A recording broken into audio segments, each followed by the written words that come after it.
Firstly, thank you guys for making the trip. This is our third year doing this, and it's been fun every single year doing it. I was just talking to Coach Clark right here, and if nothing else, selfishly, this is a fun thing for me. But I think the past 3 years, and there's a lot of familiar faces, the people that have come each year. It's always a fun deal. And I saw something on Twitter, and I wanted to kind of reiterate this. Did anybody see that clip from Coach Harbaugh talking about offensive line play on Twitter? The thing that's special about this community is it's necessary for us to do things like this because our position group is so important. The first year that we ever held this clinic, we did offensive line and defensive line. And it was 14 speakers, and it was a mess. We did it at Huntsville High School. And then that next year, we kind of thought, nobody really does it like us. Nobody really does this like us. And it's because our position group is so important. Coach Harbaugh, real quick, he just said, there's no position group that relies on no one else in football to be successful. The quarterback's not successful without us. The wide receivers, it doesn't matter if they can get open, if the quarterback can't get rid of the ball. And even the defensive side of the ball. We can limit their impact on the game by staying on the field for a 13, 14 play drive. And so this group is really special that we're coaching, and the group of guys that coach them, I believe, are really special too. And so that's why we do this, just for professional development and fun, man. I love doing this stuff. It's so much fun for me personally, if nothing else. That's it for me, Coach Clark. Thank you. Coach, I just want to say thank you so much for putting this together and having me. And it's an honor to get to talk to you guys. And just like Coach said, it's a special group of young men that it takes to play this position. And it's so much fun to coach them. And so my name's Trey Clark. I'm from Thompson High School. And I'm going to be talking a little bit about just the biomechanics and of O-line play. And what I mean by that is, my background is kinesiology, sports science. I've got my bachelor's and master's degree in sports science. So I'm very, very passionate about the fundamental side of O-line play. The balance and the postures to put our guys in position to be successful. Okay, as everyone in this room knows, our group, especially in high school, we're dealing with normally the worst athletes on the team, if the truth be told, and we're asking them to do some very unnatural movements and block really talented, athletic D-line linebackers, that type of thing. So I'm very, very interested in learning about how to, like I said, put our kids in the best, athletic position to have success. Okay, so again, this talk is going to be about balance and postures and how to produce power at the point of attack in the run game and pass protection and all that stuff.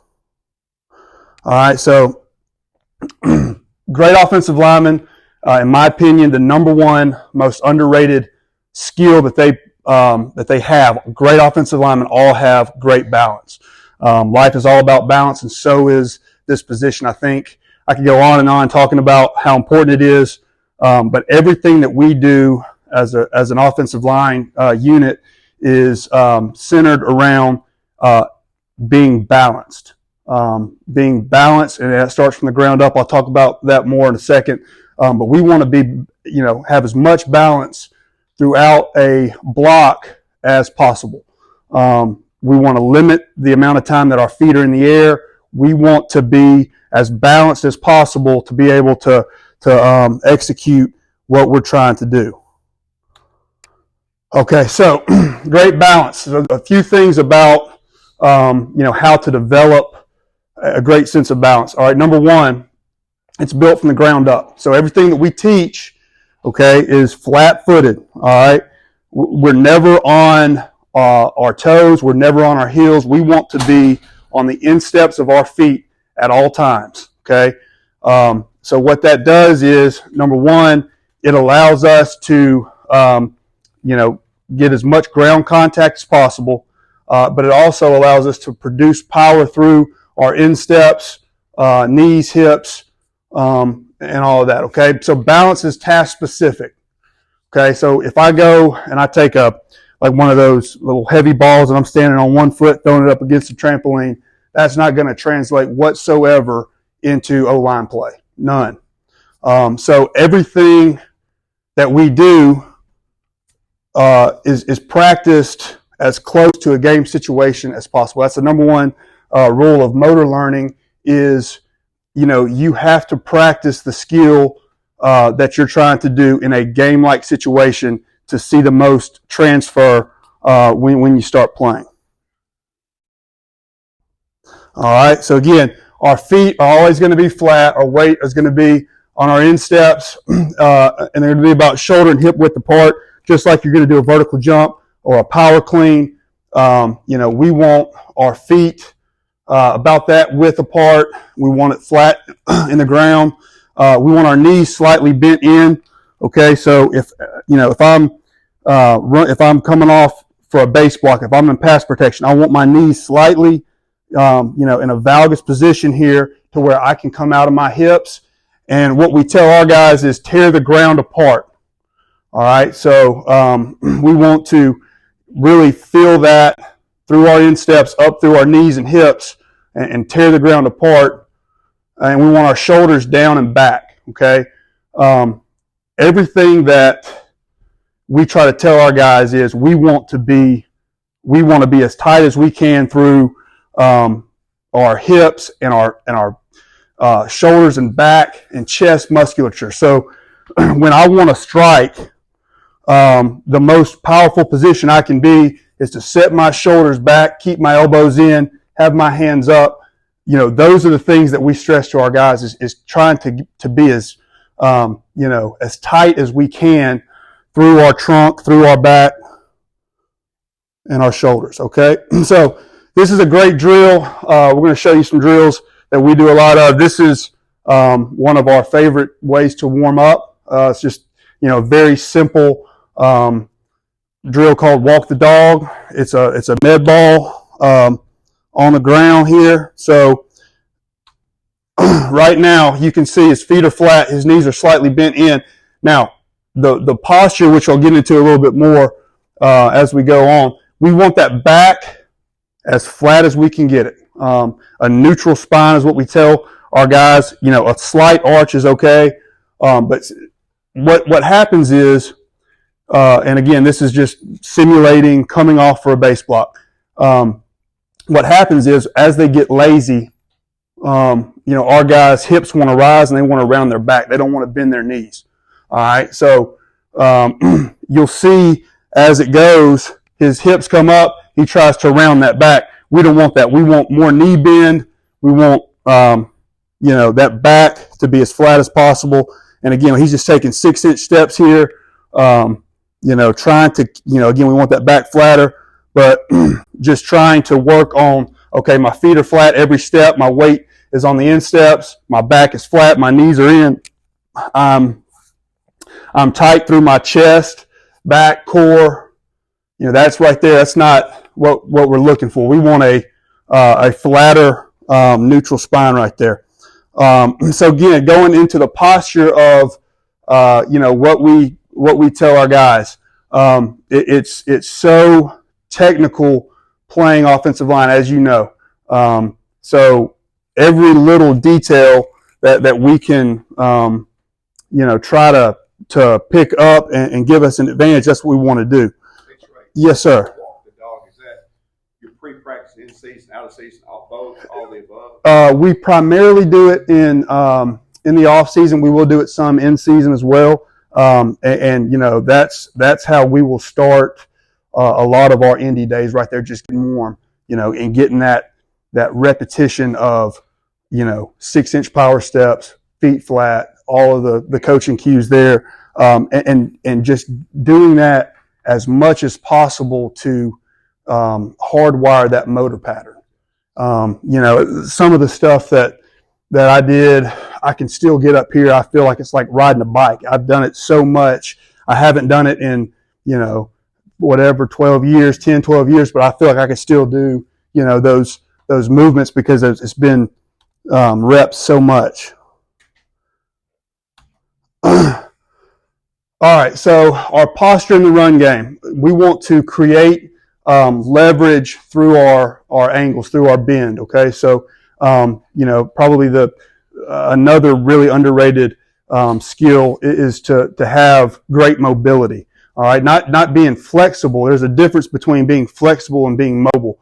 All right, we want to be able to move in those tough, those angles that you have to really bend. Okay, so being able to move and produce power as low as we can, that's the name of the game.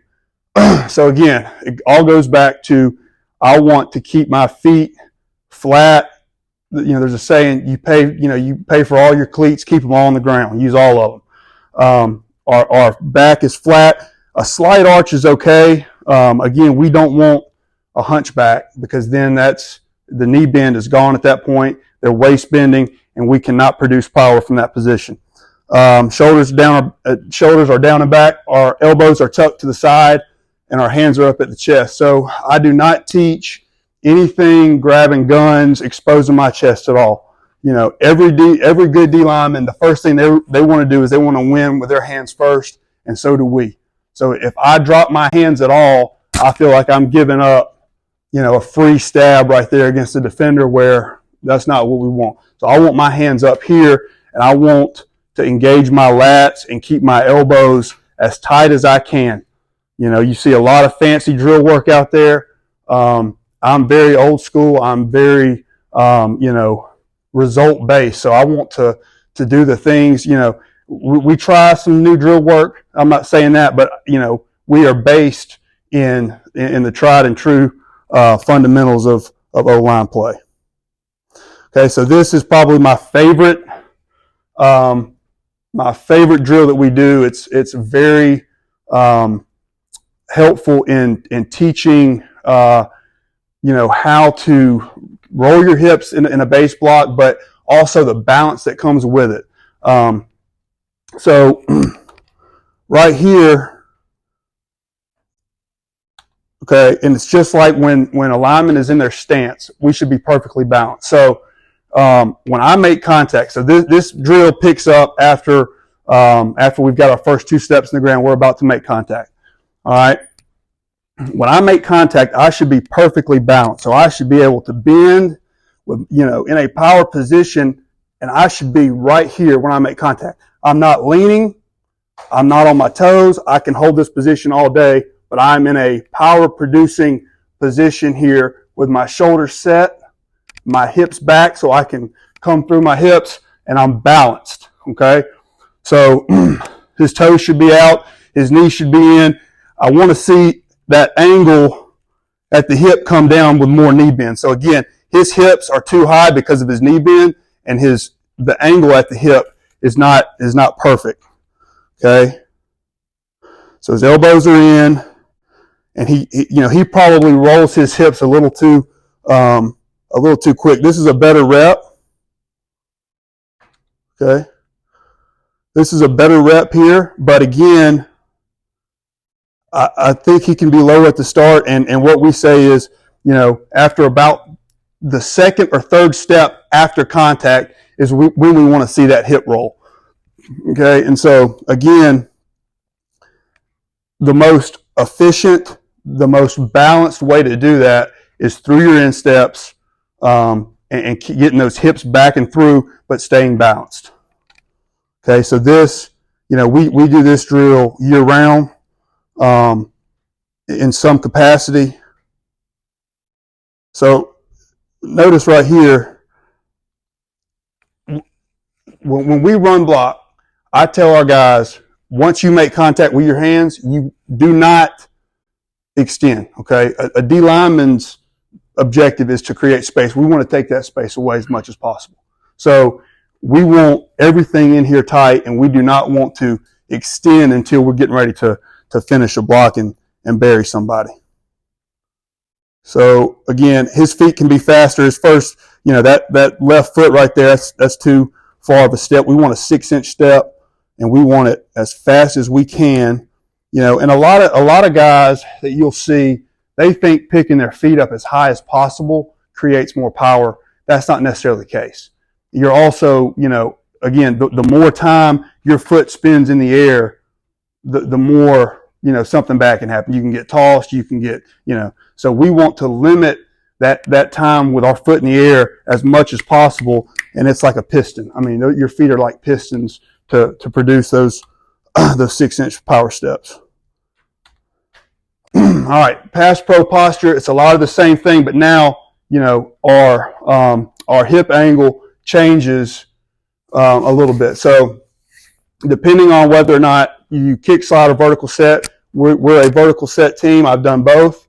Obviously if you're a vertical set, your feet are going to be square. If you kick slide, they're going to be staggered. I like to have our guys, same thing. Their toes are angled out slightly and their knees are in. And that just, you hear Coach Yeager all the time talk about arches and pyramids. It's the same thing. So, I'm in a very powerful position right here, but I'm balanced.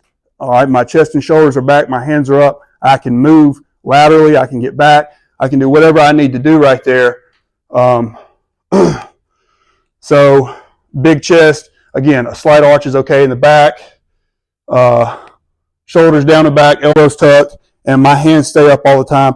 A lot of guys, we'll flash and we'll do things like that in pass protection to try to lure a move from the defender. But we want to protect our chest at all costs. We don't want to give up a long arm or a stab right there by dropping our hands. Okay, so this is just a very simple vertical set that we do on a line, and we'll do it for 20 yards at a time.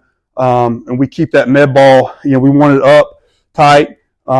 But, as you can see, this is a great drill just to develop, balance and getting back as fast as we can. So here, this is a poor job not keeping his hands up. We're just staying on that line. And it's really hard when we're vertical setting because, when you look at the movement pattern, it's just basically a back pedal. And so it's hard to keep your weight distributed, how you need it to be and not roll back on your heels because, the number one issue with a vertical set is if you've got a great defender with a great, ball get off and he goes for the bull rush right now and you're calling your heels, it's going to end. It's going to end bad. So, teaching our guys to still focus on the midfoot and not the heels when they're, getting back in pass protection is critical. So again, noticing those toes come off the ground, we don't want to see that. So just a very simple, this is not a bad job, but he's leaning too much. Okay, so, and it all goes back to the knee bend. All right, so the number one thing that happens when they get tired, they get lazy, they want to lean and then bend at the waist, not at the knee. All right, so not a good job right there with the knee bend. All right, so now putting it all together. All right, so we've talked about balance.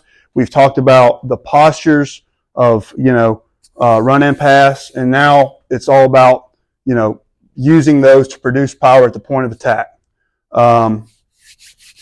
So in run blocking, we want to load our weight on the foot opposite of the way we're stepping. Very basic stuff. Again, it's like put the mental weight on the foot that you're going to step or that you're going to push off of, that type of thing. And it takes us with our new guys a good 2 or 3 months before they stop stepping backwards, And so our upcoming sophomores, it never fails. It's like we got to, get that movement pattern hardwired with them. So before we make contact, we've got to get 2 steps in the ground. Everyone's heard that, but it's absolutely vital. So on our second step, that's when we should be making contact. And you hear all the time, if you get your first 2 steps in the ground before the defender, you're going to have a chance to win the block. So we want to get our first 2 steps in the ground before the D lineman. All the balance and the posture cues that we've talked about are still emphasized right here. We remain balanced at all times, and that is our foundation. So we have to really really emphasize the flat feet. I mean, I can't emphasize that enough. And then again, contact on the second step, hat, hands, hips. So the first thing that makes contact is the hat. Then we bring our hands and hips, and then we climb the block and roll our hips for the finish. So, that's sort of our progression in how we teach all that. All right, and then pass protection. Okay, we're going to load weight on our inside foot if we're going to kick slide, and then our outside foot if we're going to vertical set. So obviously, with our vertical sets, it's inside foot first, which does leave us susceptible to an inside move. It makes it really hard to post, when we step first with our inside foot. But that's all, and I'm going to show you some drills that we'll do to really emphasize that post here in a second. But, just like, when you kick slide, you're susceptible to some things. It's the same thing with vertical set. So all our cleats are on the ground at all times, and our hands are up at the breastplate with elbows in and thumbs out. So we tell our guys when they punch, we want to go thumbs out. Thumbs up. We tell our guys thumbs up. This is what we get every time. We want to really create torque and power from our lats and our chest, and we want to get those thumbs out, and now we have surface to grab the breastplate. Here you can't really punch and grab like you can with your thumbs out. All right. Okay, so this is a great tool to develop second step. This is Coach Skiz's baby. He showed me this drill, I guess, 2 or 3 years ago, and it has really, we've seen a great, a great increase in the foot quickness to get our second step in the ground. We'll do it with or without a med ball. So right here, he's way too high. But we want to keep that knee bend and that flat back through the entire deal. But what we're emphasizing here is he's having to get up off that knee and get his first 2 steps in the ground from the kneel. So you're really overemphasizing now that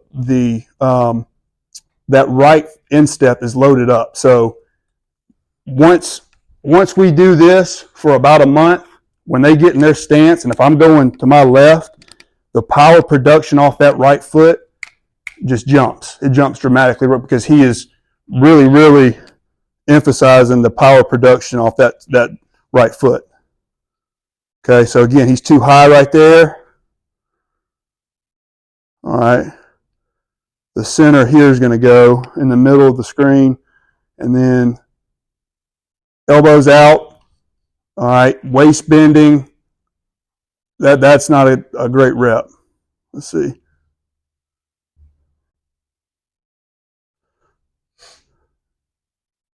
That's a little bit better job, but again, if we had a chute, that would help. So we spend all of our indie under a chute when we're in pads, But again, it's all about the knee bend, and here he has none. It's just really laziness because we duck walk every single day. Every day we duck walk to improve hip mobility, ankle mobility, all those things. But I can't stress enough the knee bend. All right, so this little contraption here is a really good tool that we've stumbled upon, and it's it's a little bit too high for our guys. I mean, for maybe a 6'5" player, it'd be a little bit better. But you can take the handles off and use it like a tire and flip it, and you can load weight on it and all this. But what it does is it really teaches our guys to come out of their hips.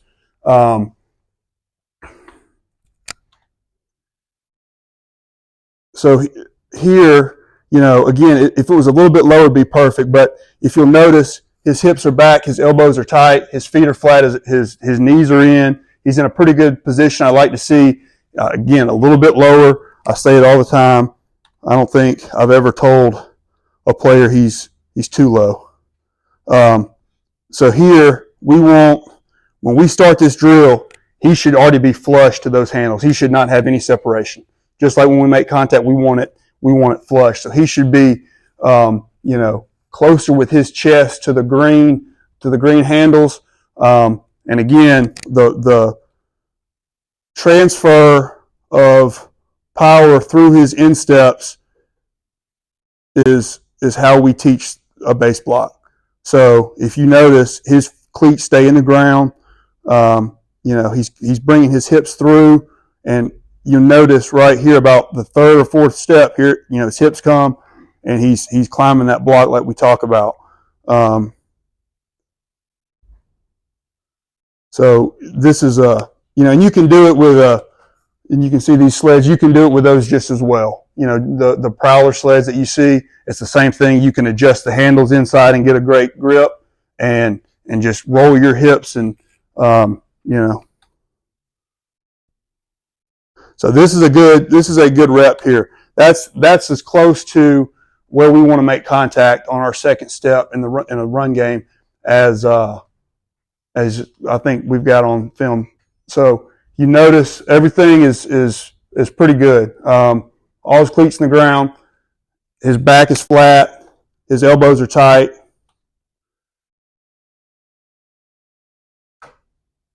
He doesn't step back.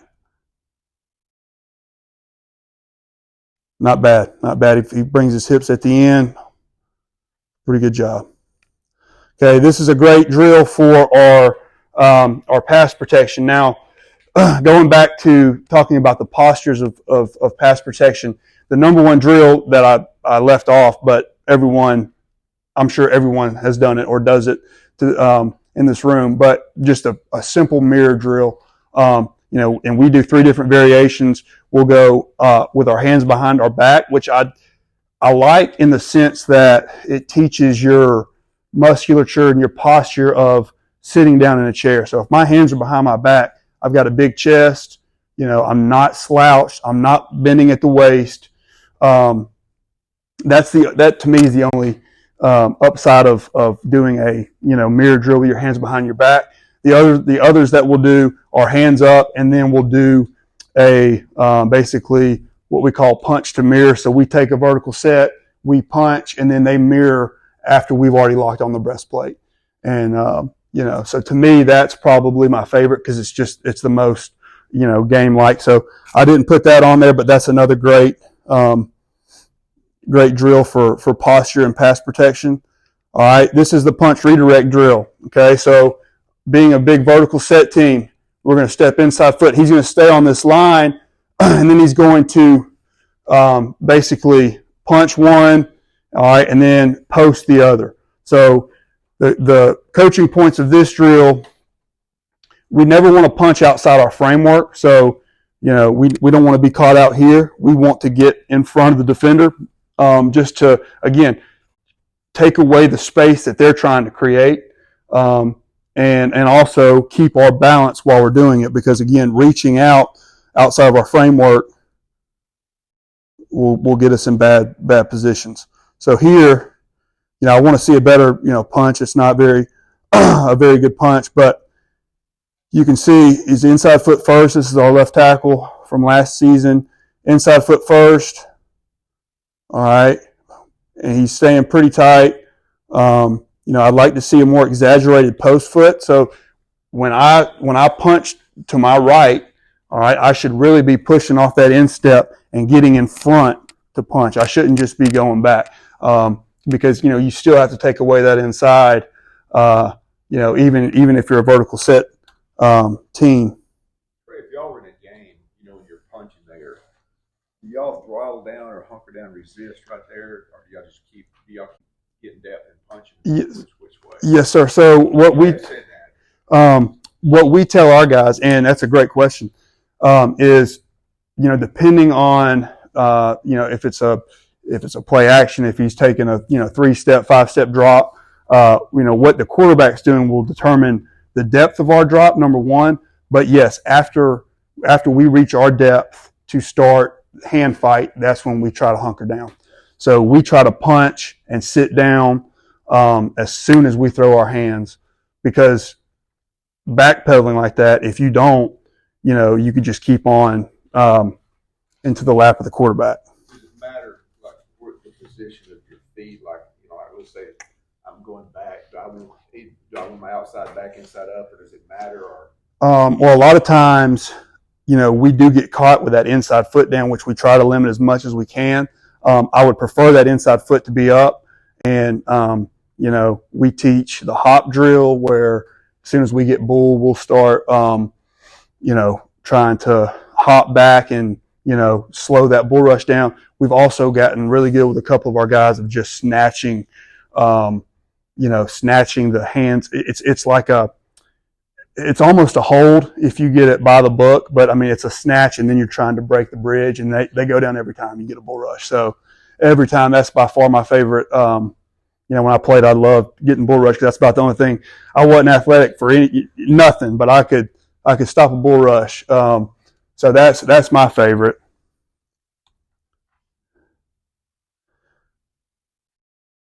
So not a bad job here. I'd like to see a more exaggerated post step. All right. That's a pretty violent punch. He's leaning a little bit, but not bad.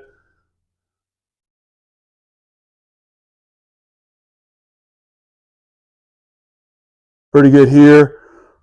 That's a little bit better job. So this is our right guard from last season. And, I'd like to see that left foot really get more in front of the defender. Okay, so this is our post down the line drill. This is, really emphasizing that inside foot, that inside post. And it's just a line that, I'm sure all of y'all have done. So again, we'll do it both directions. He's hopping too much. He's getting caught with both feet in the air. We tell our guys, if you ever get caught with both feet in the air, you're going down. So he has to step here instead of hopping and getting both feet off the ground. He's leaning a little bit with his punch as well. Like, that's not a good position to be in. You don't ever want to be in that position as an offensive lineman. He's standing almost straight up, and his legs are completely locked out. That's not very good. That's a better job. I'd like to see him sit a little bit more. And there's a fine line in the depth of your pad level and pass protection. We don't want to be too low in our stance to where we can't move. It's like, if you're sitting in a full squat, you can't move laterally, you can't do anything. So we want our guys a little bit, higher than parallel in their posture. So, I would say about right here. I don't want to be here because now, like I said, you can't move, and you can't, you just can't get in front of the guys when that wasn't a bad job.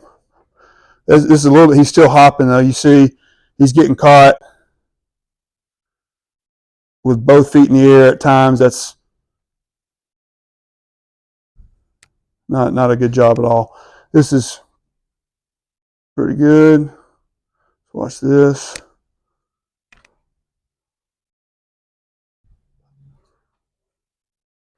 All right, guys. Again,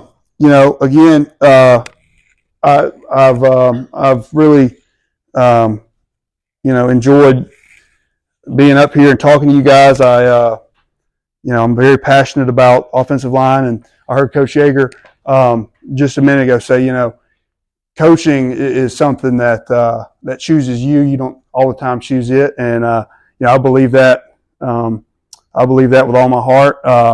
It's especially coaching offensive line. We tell our guys, you're an elite group, and you're the only position in probably any sport that is built on serving and protecting your teammates and trying to enable their success. And it's just it's a special deal to coach offensive line, and I appreciate y'all listening, guys. If there's any questions, I'd be happy to answer them. It's all pretty straightforward and stuff that you've probably heard before, but that's what I'm most passionate about in offensive line play is all of the movement involved and and everything like that. So, Coach, I'll jot down just a few questions. yes, sir. So you talked about like how you teach the mechanics. A lot of that was due to the way that you do certain things. Just regarding the vertical set stuff, if say you were a slide team, how would that change as far as your body positioning? Sure. Kind of how you move. All that. As far as our our hip angles, our knee angles, they're all pretty much the same. Obviously now our feet are staggered more, and everything is inside foot, inside hand when we talk about kick slide. So being able to move in a kick slide is all off that inside foot. So if I'm going, if I'm playing right tackle, it's all left instep. Whereas a vertical set, you're actually backpedaling. So a lot of the drills that you've seen where they'll put like a furniture slider, under that foot, and they're just working on pushing off that foot. All that drill work is great. I kind of when I taught vertical set, when I taught kick slide, we would always kick straight down the line, just like a vertical set, but we wouldn't angle out. So the mechanics were still the same, but it was straight back instead of at an angle. And again, it was all inside foot predicated of, producing power off that inside instep. Is there anything that you would do like, okay, so this is the angle that I'm coming at it from.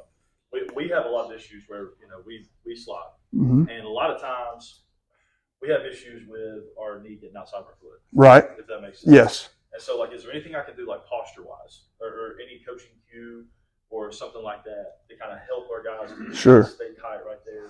Other than just saying, hey, keep your knee inside your foot. Right. And so again, that's a great question, because that power production of offensive line plays, you want that slight bend inward with the knees. And we got to get back to, I don't know why we quit doing it. We use mini bands for everything. Like, we would put a mini band on in the summer, and we would go through all of our indie work, whatever we were doing, with a mini band on at all times, like a thick black mini band, to where their abductors and adductors got so strong because they hated it. They hated it because it made them bend, and it made them keep that tight position, and their hips, like that first week, their hips would be torched. And we got to, that was a really good thing that we did. We did it for 2 off seasons, and for some reason, I guess they all broke, but we got to get some more. But yeah, that's a really good tool. And just, make them do, kick slide, make them go through the run game, make them do all of it. We do plays on air with them on, and they hated it, but it really. Talk to me about that. So it's just, it's like a black mini band. It's the thickest one that you can get, and it just goes right over the bend of the knee. And so, like, they're walking around, and it's wanting to cave their knees in. They've got to really fire those glutes and abductors and adductors to get that, to keep them from just caving in. And you know what I'm saying? And so they got to where they were pretty strong in their hip girdle just from doing that. I got another one. Yeah, absolutely. So you talked about, like, rolling your hips and all that. How intentional are you about teaching that phase of the run block? Are there times where, let me put it this way. What's the priority there, right? So, like, do you feel as if that's something that's essential to it? Do you feel like sometimes they might never get to that phase? Yeah. Does that make sense? Yeah, that's a great question. So for us, it all goes back to, we want to, everything is built around our balance and keeping our balance throughout the entire block. The biggest point of emphasis that we stress is making contact on the second step. The hip roll and finish may not happen every play, like what you mentioned, but we say after about our third step, after we make contact, that's when we want to see that hip roll. And it's just something that, some plays that you don't get it, some plays you do, and but that's sort of our thoughts on that progression. But we spend a ton of time, fit roll drive, walk the dog. It's just rep after rep after rep to where they get used to being in that position, because it's uncomfortable. It's if you do it right, you have to strain, and you have to get to where you're comfortable coming out of your hips like that. So. Yeah, we had guys sometimes, we would try to, we taught the hip roll for a certain period of time. Sometimes we would get guys that seemed like they hardly never got to that phase. Right. And like kind of like pushing a truck. If you were to push a truck, the idea is you get it rolling and then your hips come into it. Yes. They never got it rolling. Exactly. Exactly. It's funny you say that because Coach Turner, he told us, and my buddy Ryan's here. We played together at South, and he used that exact expression of we want to push a car out of the mud. That's how you think of a drive block is, okay, your hips are back, the car's stuck in mud, and now you have to bring your hips to get it rolling. But, 100% with some of our guys, especially that are, lighter in the pants, sometimes they can't even get it moving to begin with. So, but awesome. You've done vertical set and kick slide. One of the advantages I see, like the vertical set, you get a lot of zone blitzes. Yes. All right. So you've done advantages, disadvantages, likes, dislikes, thoughts on it. Well, and Coach Freeman's not here. That's right.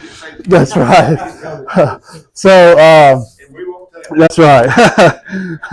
I appreciate that. That's Coach Freeman's baby, and he loves it and swears by it. And that I do too. I love vertical set, and I did it as a player in high school. And what I'll say is, when I taught the kick slide, I kind of blended elements of vertical set. Like I never wanted to come out, especially with high school kids, at an angle, because then you are really susceptible to an inside move with a lesser athlete who may or may not be able to post it down and get back in front. It's a little bit different when you've got elite athletes that can kind of get out at that 45-degree angle that they kind of talk about getting. But I want, if I'm kick sliding, my left foot needs to be on the ground almost entirely. I never want that foot up. I want to set the midline of the defender. I want my right foot. If I'm playing right tackle, I'm this end here. I want my right foot through his crotch and set the midline. All the things that we've all heard a million times. Strong inside hand, but inside hat placement on the inside number. All those things. When we kick slide, we would go straight back, and it was a modified version of both an element of vertical set and kick slide that we got pretty good at. And I don't know, a lot of people don't, they want you to get out at that angle, and I just don't. I think it's better to go straight back and be on the inside, to take away that move. Is kind of how I taught it. You have a vertical set for quick game too? We do. It's just like a 1-2, it's type of. Follow-up, so there's a different time mechanism there. Yes, absolutely. So, can you talk me through that? Yeah. So, just depending on, quick game, drop back, play action, so if it's a quick game where he's getting it out right now, it's just, we're taking 2 steps and then we start the hand fight. So it's just 1-2, we're all back. The big thing with, our vertical sets, we want to, create a wall to where, there really is no pocket, because if we do it the way we're supposed to, it's just a curtain. It's just a wall that moves back 2 yards if it's quick game, 5 yards if it's, drop back, whatever it is.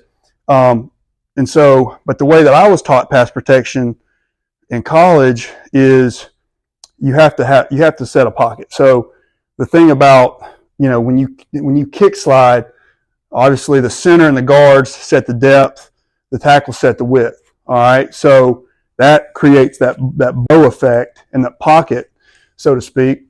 With vertical set, it's just a wall. So you're just, you're all getting back together and you're creating a wall. And like I said, quick game, we're 2 steps and we start the hand fight, drop back 4 to 5 steps, and play action, depending on the pass concept. Sometimes we'll come off and sell run, and sometimes we'll just we'll still take like a 2-step vertical set. So it kind of varies. You mentioned something about like when we were talking about kick sliding, you talked about like a strong inside hand. So it looked like everything you were doing there, you were two-handed punch. Yes. If you were kick sliding, would you change? I will some, and it just depends on the player. We had 2 years ago we had a tackle that was really good with actually both our right and left tackles were pretty good at throwing one-hand punches and coming in with the inside hand or flashing and trying to get the defender to commit, those type things. Starting out day one, everything's a two-hand punch. Then depending on the level of the player, we'll kind of talk them through. All right, hey, throw this move, try this, and start working it from there. But everything when we first start is a two-hand punch. I just think that in high school, especially, if you try to throw something fancy and miss with our guys, we're in trouble. So we want to put them in the best position that we feel, the safest position starting out, and then we'll evolve from there. Yep. Awesome. Coach, thanks. I appreciate it. It was a lot of fun.